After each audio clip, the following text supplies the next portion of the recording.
অসংখ্য অগণিত শুকর আদায় করছি যে মহান রব্বুল ইজ্জত ওয়াল জালাল আমাদেরকে শারীরিকভাবে সুস্থ থেকে দুনিয়ার সমস্ত ফিতনা ফাসাদ থেকে মুক্ত করে।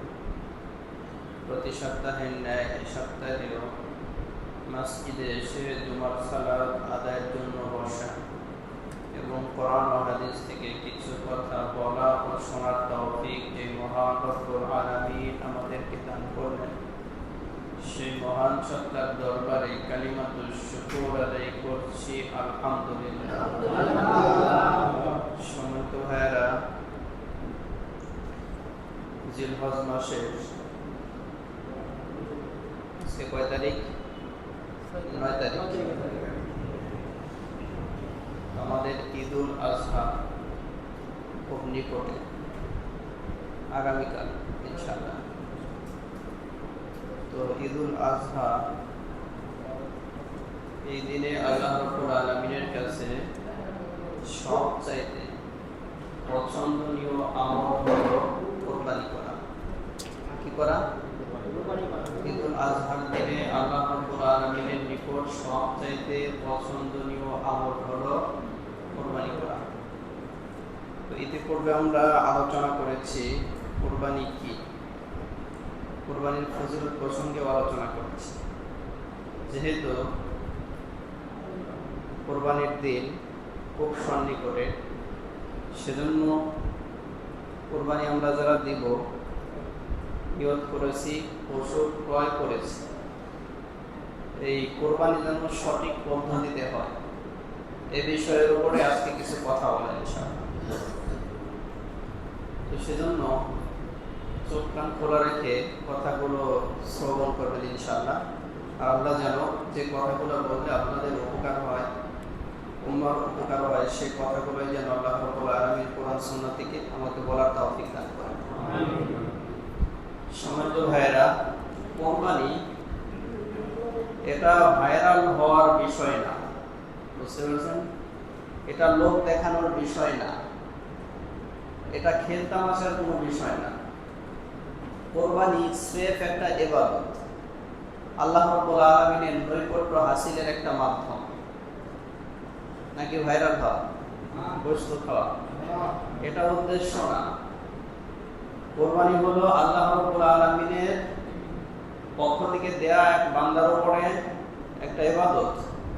আর একটা বিষয় হলো আল্লাহ রাব্বুল আলামিনের নিকটবর্তী হওয়ার একটা মাধ্যম।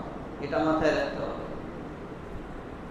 আমি প্রথম দিনই কোরবানির সংজ্ঞায় বলেছি যে কোরবানি বলা হয় নির্দিষ্ট সময়ে, নির্দিষ্ট পদ্ধতিতে, নির্দিষ্ট পশু জবাই করার নাম কোরবানি।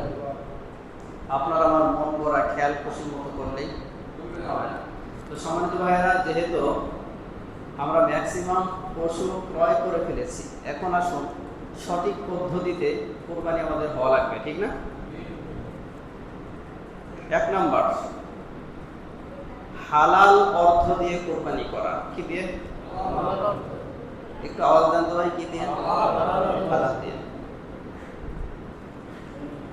হারাম অর্থ দিয়ে যদি কোরবানি করা হয়, কোরবানি কবুল হবে? কবুল হবে না। দেখেন, কোরআনে হাকিমে আল্লাহ রাব্বুল আলামিন সমস্ত নবী রাসূলদেরকে উদ্দেশ্য করে বলেন, ইয়া আইয়ুহার রাসূল, হে রাসূলগণ, কুলু মিনাত তাইয়্যিবাত, আপনারা হালাল রিজিক ভক্ষণ করেন, ওয়া আমালু সলিহাত, অতঃপর ইবাদত করেন।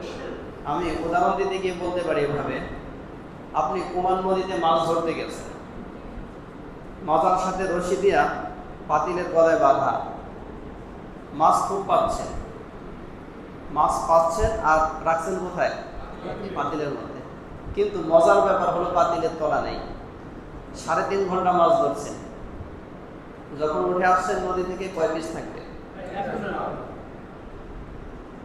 3.5 ঘন্টা মাছ ধরা লাগবে না, 1 ঘন্টা মাছ ধরেন, তলাটার আগে ঠিক করেন, বুঝছেন?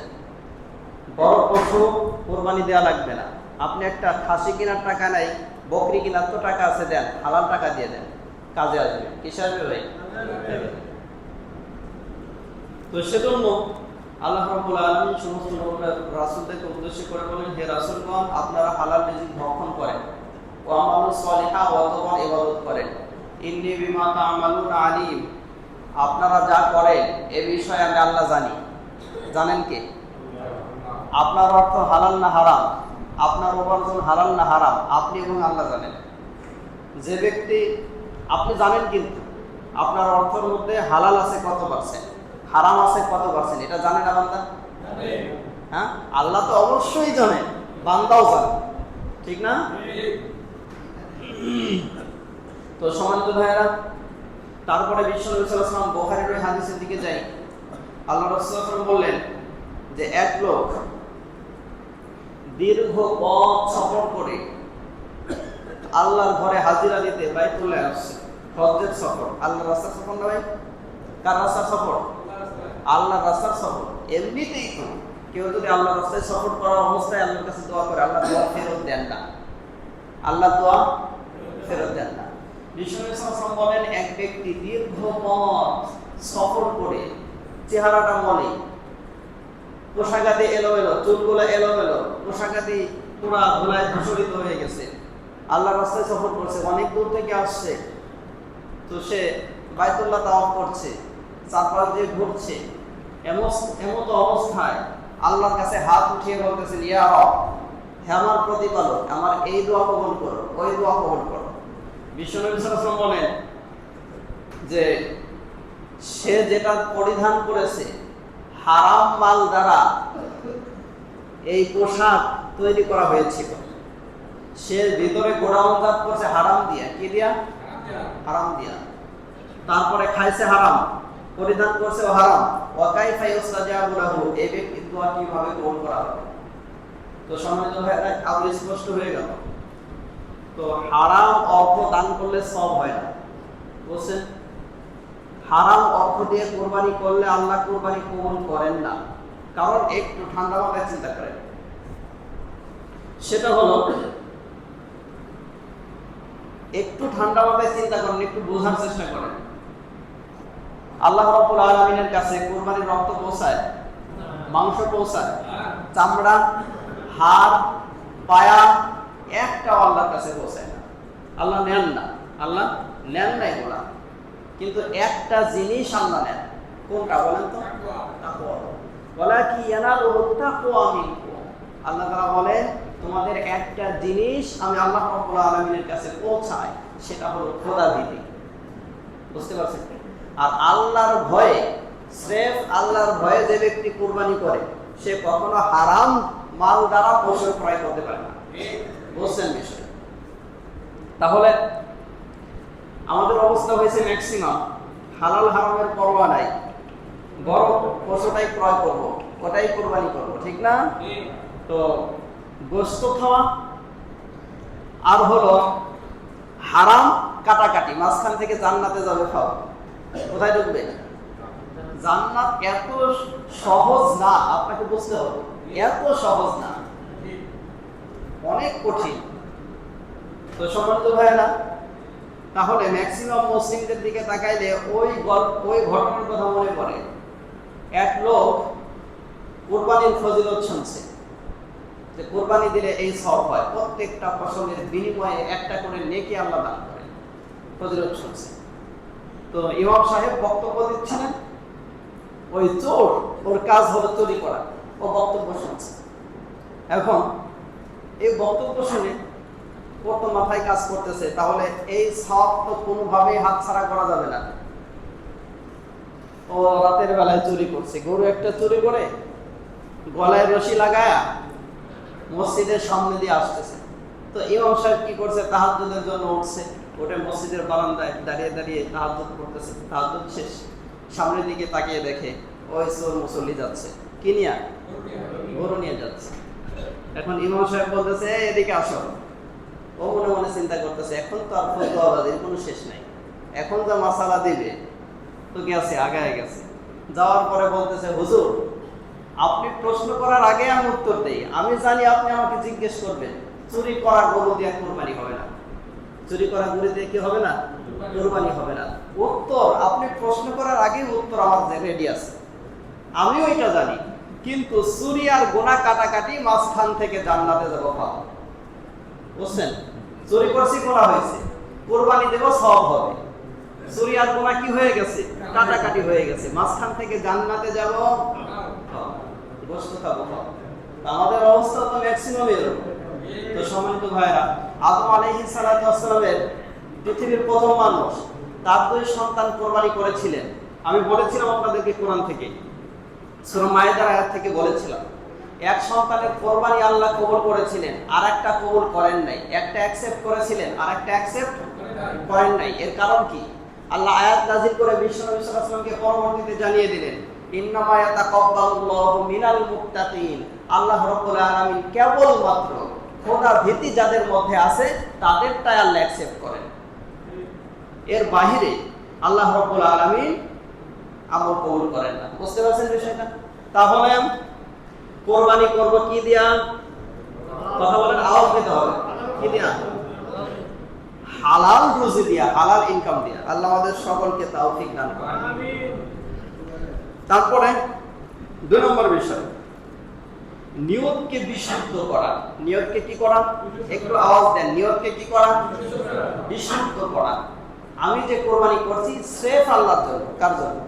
আজকে তো ম্যাক্সিমাম এটা একটা ঐতিহ্য রক্ষার কাজ হয়ে দাঁড়াইছে, ঠিক না? একটা স্ট্যাটাস হয়ে দাঁড়াইছে, ঠিক কি না? ম্যাক্সিমাম। আর এই সময় আসলে ফ্রিজ বেশি বেচা কিনা আমি সচক্ষে দেখছি। 4-5 দিন আগে গল্প করছি কয়েকজনের সাথে। কোরবানি দিবেন, ফ্রিজ ঢুকতেছে বাড়িতে, বিশাল ফ্রিজ ঢুকতেছে। তো সম্মানিত ভাইরা, আল্লাহ তো এগুলো দেখেন না। আল্লাহ দেখেন? আল্লাহকে এগুলো বোঝেন? আর মনে মনে চিন্তা করতেছে, টাকা থাক আর না থাক কোরবানি দিতেই হবে, কোরবানি দিতেই হবে। কারণ এটা আমার ফ্যামিলিগত, আমার বংশগত একটা স্ট্যাটাস, ঐতিহ্য, যে দাদা কোরবানি দিছে, বাবা কোরবানি দিছে।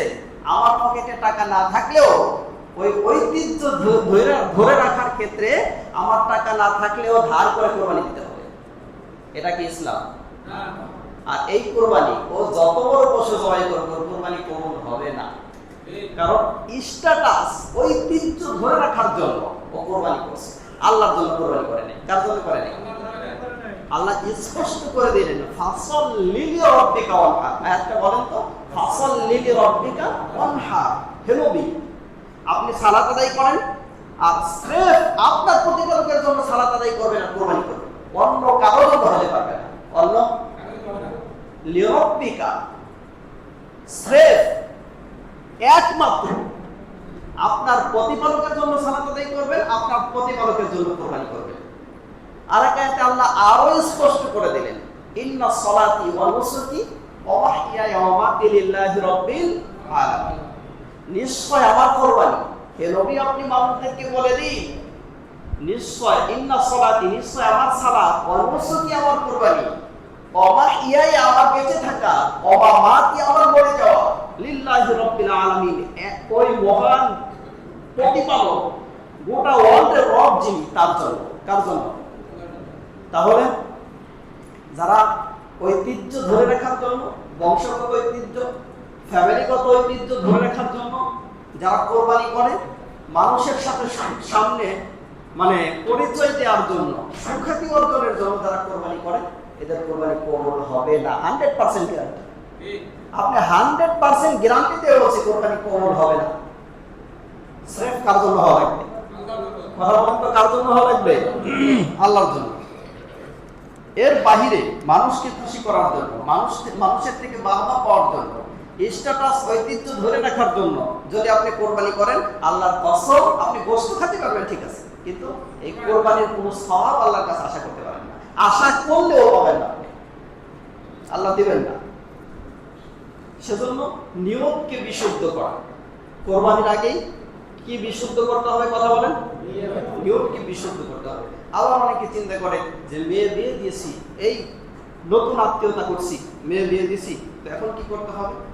মেয়ের শ্বশুর বাড়ির লোকজন কি বলবে, এই জন্য টাকা থাক আর না থাক প্রয়োজনে 50,000 টাকা লোন করবো, এনজিও ওয়ালাদের কাছ থেকে লোন করে তারপরে গরুর ভাগ 2টা রাখতে হবে।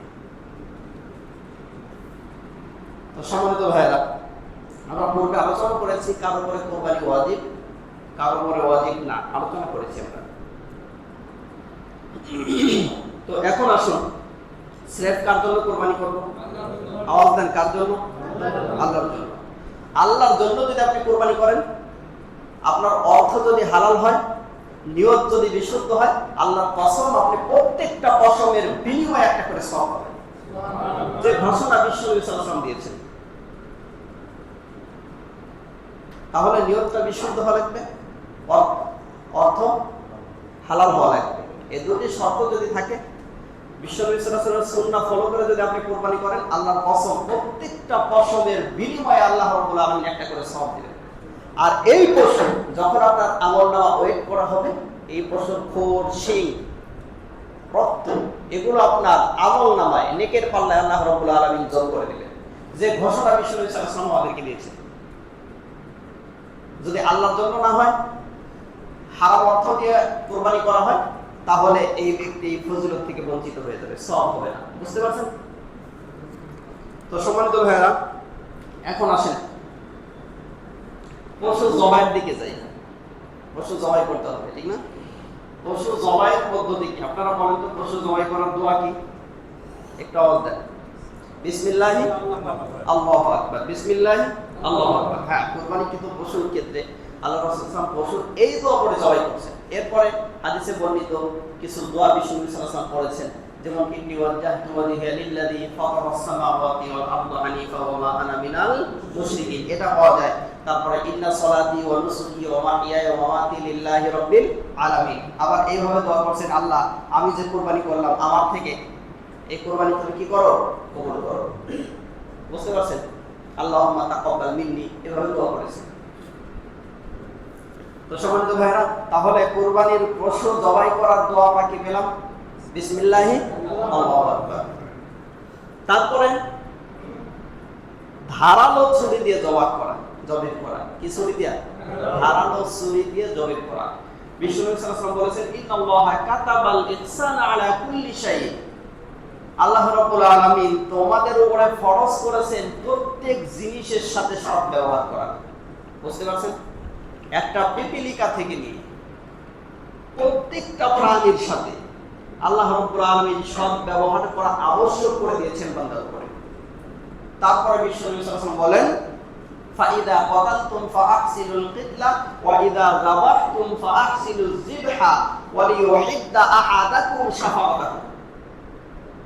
তো তোমরা যখন কতল করবে, উত্তম রূপে কতল করবে। তোমরা যখন কোনো প্রাণী জবাই করবে, উত্তম রূপে।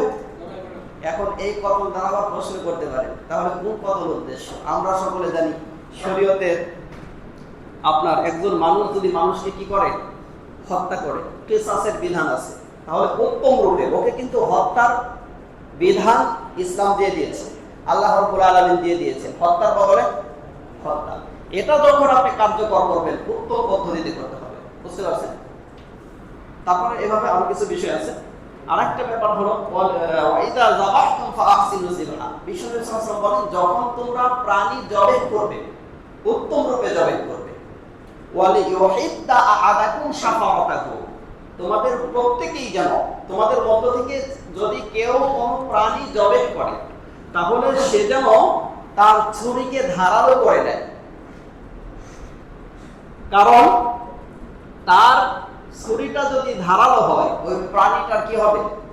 আরাম হবে, রুহটা ভিতর থেকে সহজেই বের হবে। তো সেজন্য ছুরি ধারালো করে নেয়া, ধার করে নেয়া পাওয়া যাবে না ইনশাআল্লাহ। তারপরে আরেকটা বিষয় আমাদের লক্ষ্য রাখতে হবে, ম্যাক্সিমাম গোশ কাটার জন্য কষাই নেওয়া হয়, ঠিক না? ওদের টার্গেট থাকে এই বাড়ির কাজটা কমপ্লিট করে আরেকটা ধরবো। তো জবে হয়ে গেল, ও ছাটাছাটি পারছে, নিস্তেজ হওয়ার আগ পর্যন্ত ওর পায়ের রগ কাটা যাবে না, চামড়া খসানোর কাজে নিয়োজিত হওয়া যাবে না। ও নিস্তেজ হোক, কয়েক মিনিট সময় দেন, নিস্তেজ হোক। এরপরে কি করতে হবে? রগ কাটবো, কোনো সমস্যা নেই। কসাইকে প্রয়োজনে বলে নেবেন, বলতে পারবেন না ইনশাআল্লাহ। আরেকটা ভুল আছে, সেটা হলো জবাই করার সময় অনেকেই ছুরির মাথা দিয়ে খোঁচা দেয়, ভিতরে খোঁচা দেয় না, ওই খোঁচা যখন দেওয়া হয় তখন ওর ব্রেনে আঘাত লেগে স্ট্রোকের মাধ্যমে মৃত্যুবরণ করে। বুঝতে পারছেন? স্বাভাবিক মৃত্যু হয় না। বুঝতে পারছেন বিষয়টা? যখন ছুরির মাথা দিয়ে খোঁচা দেওয়া হবে তখন ওর ব্রেনে আঘাত লেগে স্ট্রোক করে মারা যাবে, স্বাভাবিক মৃত্যু হবে না। বুঝতে পারছেন? সেজন্য খুব সচেতন থাকতে হবে। তাড়াতাড়ি ওর রুহটা বের হওয়ার জন্য কি করা হয়? এটা করা যাবে না, মাথায় থাকবে ইনশাল্লাহ। তারপরে নিস্তেজ হওয়ার আগ পর্যন্ত ওর রক কাটা যাবে না, চামড়া খসানো যাবে না, এগুলো বলে দেবেন ইনশাল্লাহ। তারপর আরেকটা বিষয় আসে, এই যে আপনি গরু বানাবেন, কসাইয়ের সাথে টাকা কন্ট্রাক্ট করে নেবেন, বা যাদের দিয়ে অনেক সময় দেখা যায় কসাইয়ের সাথে 5 জন হেল্পার, এলাকার লোক, আপনার প্রতিবেশী, এরা এসে কাজে লেগে যায়, ঠিক না? দিন শেষে কি করছেন? ওরে 2 কেজি গরুর ঘুষ দিয়ে দিচ্ছেন। এমন ঘটনা ঘটে কি ঘটে না? একটু আওয়াজ দেন তো, ঘটনা ঘটে কি ঘটে না? ঘটে। গত সপ্তাহে কে যেন প্রশ্ন করেছিলেন, এখানে থাকলে উত্তর পেয়ে যাবেন ইনশাআল্লাহ। তো আবার দেখা যায় গরুর হাতে নিছেন একজনকে, নিয়ে কি করছেন? সব করে দিয়ে মোটামুটি গরু টরুর দড়ি ধরে আনাইছেন বাড়ি পর্যন্ত, কোরবানির দিন কাজও করছেন, ওকে 2 কেজি 3 কেজি গোশত দিয়ে দিচ্ছেন। কি হিসাবে দিচ্ছেন? একটু আওয়াজ দেন তো ভাই। আরে আত্মীয় হিসাবে দিছে, পারিশ্রমিক হিসাবে দিছে। কি হিসাবে? পারিশ্রমিক হিসাবে দিছে। আত্মীয় হিসাবে দিছেন, কাজ করায় দিছেন কেন? পারিশ্রমিক হিসাবে কি করছেন? দিয়ে দিছেন। আবার সকাল থেকে নিয়ে সন্ধ্যা পর্যন্ত গরু বানাইছে বা 2 ঘন্টা টাইম দিছে, ওরে পারিশ্রমিক হিসাবে 2 কেজি দিয়ে দিছেন। এখন বলেন তো আপনার কোরবানি হবে কি হবে না?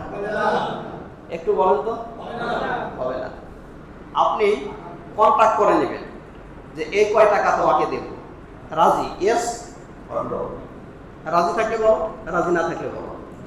কন্ট্রাক্ট করে নিয়েছেন, কন্ট্রাক্ট করে নিয়ে ওর টাকাটা আপনি ওকে দিয়ে দিবেন। পারিশ্রমিক বাবদ যদি আপনি কোরবানিকৃত পশু থেকে গোশত দিয়ে দেন তাহলে আপনার কোরবানি বাতিল হয়ে যাবে। বুঝতে পারছেন? এখন দেখা যায় আপনি দিতে যাচ্ছেন, পারিশ্রমিকও দিচ্ছেন, মনে করেন 2000 টাকা দিচ্ছেন, একটা গরু বানায় দিছে। এখন আপনি কি করতেছেন? তাকে 1 কেজি গোশত দিয়ে দিলেন। হ্যাঁ, যদি সবাইকে 1 কেজি করে দিয়ে থাকেন তাহলে হাদিয়া হিসাবে 1 কেজি দিতে পারেন। বুঝতে পারছেন? সবাইকে যেভাবে দিচ্ছেন, ওই এলাকা দিয়ে প্রতিবেশীদেরকে যেভাবে দিচ্ছেন ওইভাবে তাকে দিতে হবে। যদি এলাকার প্রতিবেশীকে 1 কেজি করে দিয়ে থাকেন, ওরা 1 কেজি দেন। কিন্তু পারিশ্রমিক হিসাবে যাদের দিয়ে গোশ বানাইছেন এদেরকে পারিশ্রমিক হিসাবে গোশ দিলে কোরবানি বাতিল হয়ে যাবে।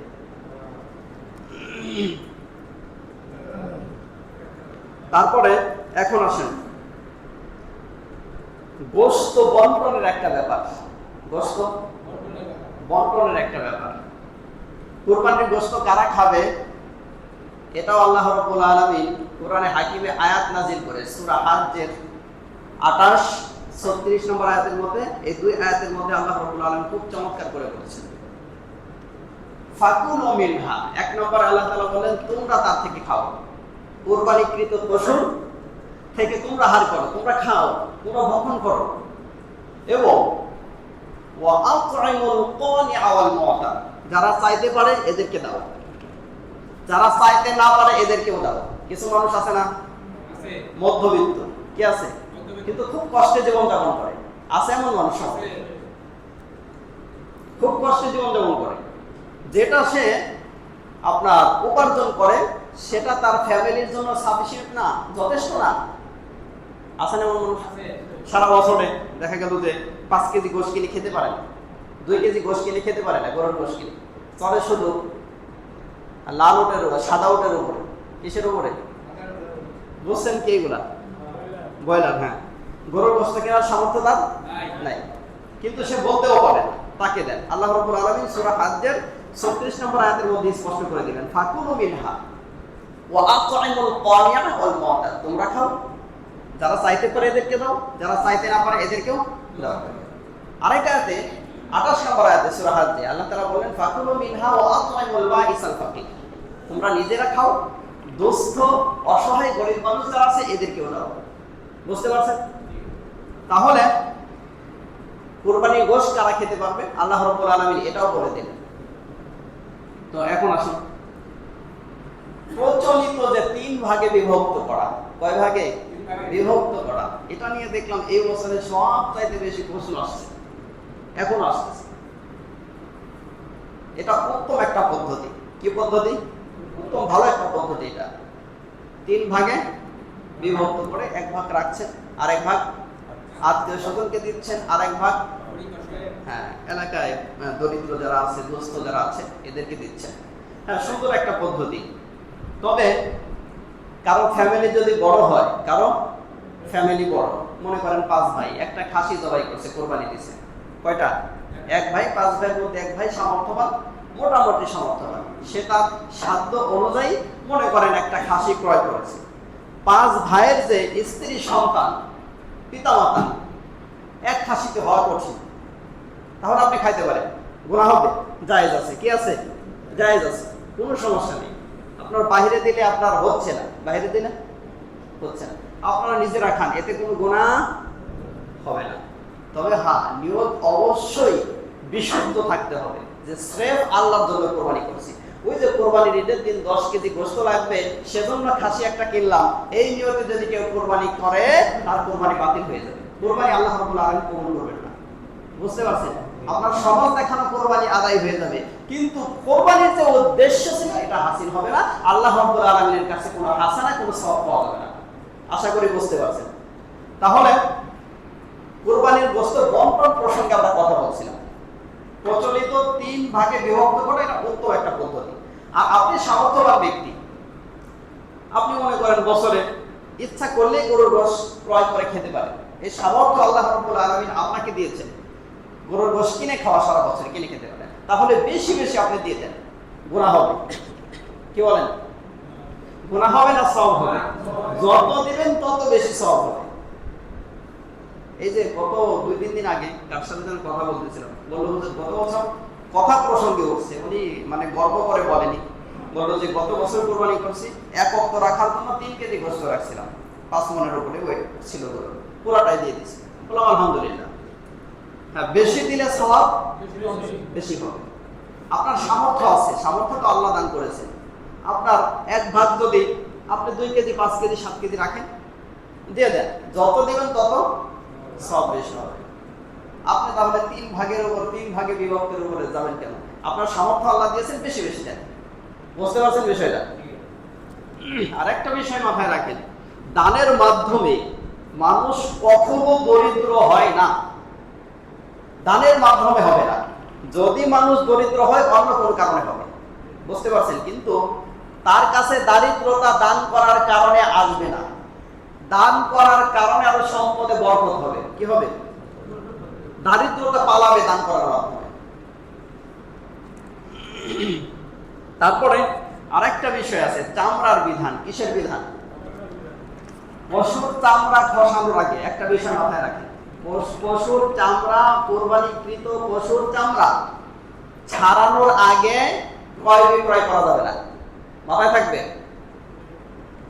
অনেক কোরবানি দেওয়ার আগে চামড়ার দরদাম হয়ে যায়, এটা করা যাবে না, চামড়া বিক্রি হয়ে যায়, এটা করা যাবে ভাই? আর কোরবানির আগে কি পশু জবাই করা যাবে? স্বাভাবিক জবাই হবে, কোরবানি হবে না। আমার কাছে এই মাসালা একজন জিজ্ঞাসা করছিল, মজার ব্যাপার, এখান থেকে না, এক ভাই জিজ্ঞাসা করছে, হুজুর কোরবানির ঈদুল আজহার সালাতের পূর্বে যদি কোরবানি করি তাহলে কি ব্যাপারটা কি? আমি তখন চিন্তা করলাম, প্রশ্নের অ্যান্সার দেওয়ার আগে আমার মাথায় কাজ করলো, তাহলে কোনো রহস্য আছে, এর পশুর হালাত তো তাইলে ভালো না। বললো হুজুর, আমি বললাম আপনার পশুটা কি? বললো বকনা গরু। আচ্ছা ঠিক আছে, বকনা গরু কোরবানি হয়, কোনো সমস্যা নেই।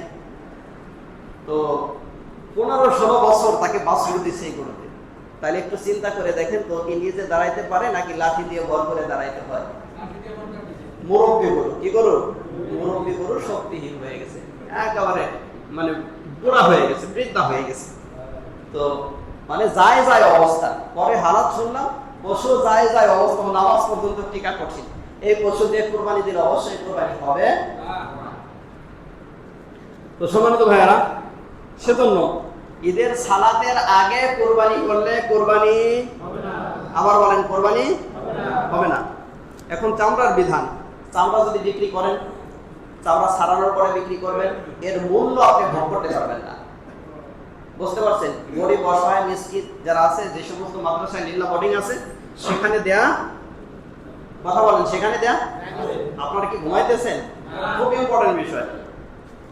তারপরে আরেকটা ব্যাপার, আপনি কোরবানির পশু জবাই করলেন, কোরবানির পশুর বর্জ্য রক্ত রাস্তার মাঝখানে জবাই করছেন, ওইভাবে জবাই করে আপনি তো গোশত বন্টন করে মাশাআল্লাহ চলে আসছেন, এরপরে জনগণের অবস্থা যা ইচ্ছা তাই হোক, আপনার দেখার টাইম নেই। দেখার, এটা তো ইসলাম, ঠিক না?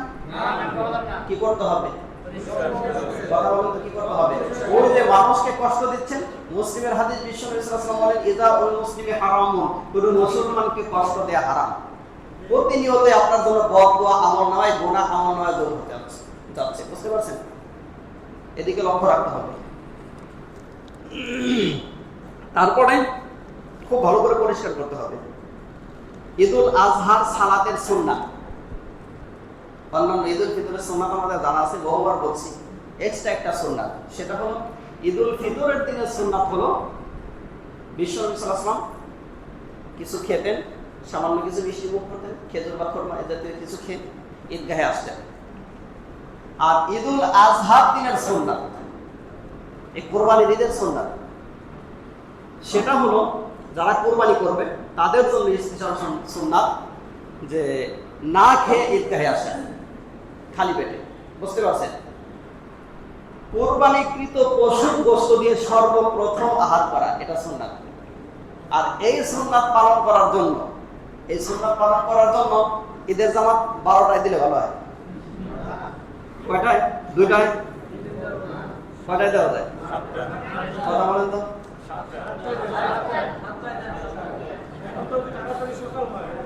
আমরা ফজরের সালাত পড়ি 5টায়, শেষ হয়ে যায় কয়টায়? 5টায় শেষ। দেখছেন চিন্তা করে কত সময়?